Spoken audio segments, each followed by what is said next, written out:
Hello बेटा, welcome all of you my channel GVN Jeevan educational academy.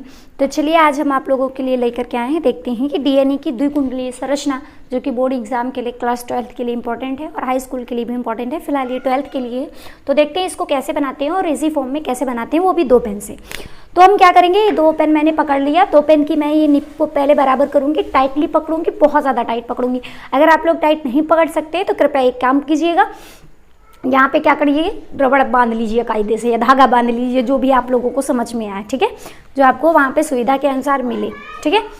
इसको ऐसे हम पकड़ लेंगे, पकड़ने के बाद में टाइटली पकड़ेंगे, क्योंकि मेरी तो आदत पड़ी हुई है टाइटली पकड़ने की, शायद आप लोग ना पकड़ पाए। टाइटली पकड़ेंगे, कलाई को घुमाएंगे नहीं, बस केवल और केवल पेन चलाएंगे। तो इसको हमने ऐसे पकड़ा, ना कलाई घूमेगी ना पेन घूमेंगे, बस पेन केवल क्या होंगे, चलेंगे। पेन चलना और पेन घूमना दोनों में अंतर होता है, इस चीज़ को ध्यान में रख लेना, ठीक है। अब इस तरीके से हम इसको क्या कर देंगे, बना देंगे। परफेक्ट बन गई डीएनए की संरचना मात्र 2 सेकंड में। 2 सेकंड में भी नहीं लिखेंगे, क्या लिखेंगे, यहाँ पे मैंने पकड़ा, बस मूव करना शुरू कर दिया।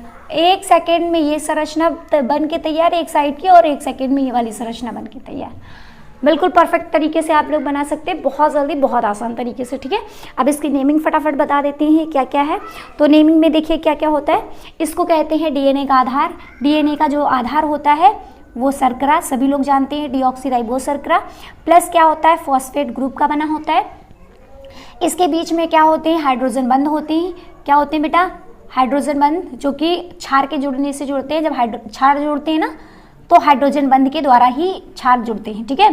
तो इस तरीके से क्षार बनते हैं। अच्छा, एक चीज़ और बता देते हैं, यहाँ से अगर मैंने इसको लेना शुरू किया या यहाँ से मैंने लेना शुरू किया है, तो ये देखेंगे मूव करते हुए यहाँ पे एंड हो रहा है ना, तो ये पूरा एक कुंडलन हो गया, ठीक है। अब एक कुंडलन में हमें ये देखना है कि क्षारों की संख्या कितनी होनी चाहिए, 10। 1 2 3 4 5 6 7 8 9 10 बहुत ज़्यादा होंगे, चलो बीच में इसे कोई रफ कर रहे हैं, ठीक है। 10 हो गए, एक मैंने यहाँ पे बनाया, 2 यहाँ पे बनाया, और ये 2 हो गए। यहाँ से इसको हमने क्या कर दिया, यहाँ से रिमूव कर दिया, रिमूव करके इसको यहाँ पे लगा दिया। चलिए देखते, काउंट करते हैं। 1 2 3 4 5 6 7 8 9 10 11, अभी भी ज़्यादा हो रहे हैं, चलिए इसको रिमूव कर दिया, ठीक है। टोटल कितने हो गए, 10। एक चीज़ ध्यान दीजिएगा कि जो ये यहाँ पे क्षार होते हैं, जैसे एडेनिन है तो इधर क्या होगा, थाइमीन। इधर अगर एडेनिन है तो इधर क्या होगा, थाइमीन। अपने आप से दिमाग से भी रख सकते हैं, थाइमीन है तो इधर क्या होगा, एडेनिन, ठीक। इधर अगर ग्वाइनिन है तो इधर क्या होगा, साइटोसिन। यहाँ पे अगर साइटोसिन है तो यहाँ पे क्या होगा, ग्वाइनिन होगा, ठीक है। तो ये क्षारों का क्रम जो है वो क्या होता रहता है, इधर थाइमीन है तो इधर क्या होगा, एडेनिन। ग्वाइनिन है तो इधर क्या होगा, साइटोसिन। इधर साइटोसिन है तो इधर क्या होगा, ग्वाइनिन। अगर इधर थाइमीन है तो इधर क्या होगा, एडेनिन। तो ये हमारा क्या रहता है, चलता रहता है, ठीक है। इधर अगर ग्वाइनिन है तो इधर क्या होगा, साइटोसिन, ठीक है। अगर थाइमीन इधर है तो इधर एडेनिन होगा, अगर इधर एडेनिन है तो इधर थाइमीन होगा। यहाँ पे ग्वाइनिन है तो इधर साइटोसिन होगा, यहाँ पे साइटोसिन है तो इधर क्या होगा, ग्वाइनिन होगा। एडेनिन, थाइमीन, थाइमीन, एडेनिन, ठीक है, ये चलता है। अब एक चीज़ यहाँ पे बेटा बात इंपॉर्टेंट, मोस्ट इंपॉर्टेंट क्या है कि जो एडेनिन है, क्या है, एडेनिन, वो थाइमीन से जो है 2 हाइड्रोजन बंध के द्वारा जुड़ती है, और जो ग्वाइनिन है वो साइटोसिन से 3 हाइड्रोजन बंध के द्वारा क्या होती है, जुड़ती है। इन बंधों को क्या कहते हैं, हाइड्रोजन बंध। क्या कहते हैं, हाइड्रोजन बंध, ठीक। अब मोस्ट इंपॉर्टेंट बेटा ये आता है कि हाइड्रोजन बंध की लंबाई कितनी होती है। तो हाइड्रोजन बंध की लंबाई आप लोगों को बता दें कितनी होती है बेटा, हाइड्रोजन बंध की लंबाई होती है 20 एंगस्ट्रॉम। कितनी होती है, 20 एंगस्ट्रॉम। अब ध्यान से देखो, अगर हम देखेंगे ये द्विकुंडलीय संरचना की जो बीच की दूरी है वो हाइड्रोजन बंध के कारण है। तो हाइड्रोजन बंध की अगर लंबाई कितनी है, 20 एंगस्ट्रॉम, यानी कि ये पूरा है 20 एंगस्ट्रॉम। और अगर इसको हमने मिड से डिवाइड कर दिया, तो आप लोग पढ़ते हैं ना, डीएनए द्विकुंडलन की त्रिज्या कितनी होती है, 10 एंगस्ट्रॉम। सिंपल सी बात है, जब इसको हम 2 भागों में बांट देंगे तो टोटल 20 एंगस्ट्रॉम थी, आधा कितना हो जाएगा, 10 एंगस्ट्रॉम, ठीक है। एक पॉइंट इंपॉर्टेंट और है, एक क्षार युग्म से, एक क्षार युग्म से दूसरे क्षार युग्म की दूरी, दूसरे क्षार युग्म की दूरी, ध्यान से देखो बेटा, एक क्षार युग्म से दूसरे क्षार युग्म के बीच की दूरी कितनी होती है, 3.4 एंगस्ट्रॉम। कितनी होती है, 3.4 एंगस्ट्रॉम।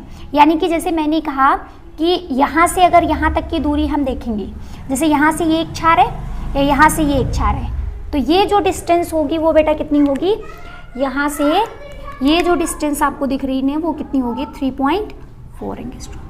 ठीक, जब ये हमारी 3.4 एंगस्ट्रॉम है तो सिंपल सी बात है, इसमें टोटल कितने हैं 10, तो ये कितनी हो जाएगी 34 एंगस्ट्रॉम। ठीक है, ये टोटल एक कुंडलन की लंबाई, एक कुंडलन की लंबाई कितनी होती है 34 एंगस्ट्रॉम। एक बार फिर से देखते हैं कैसे बनाना है।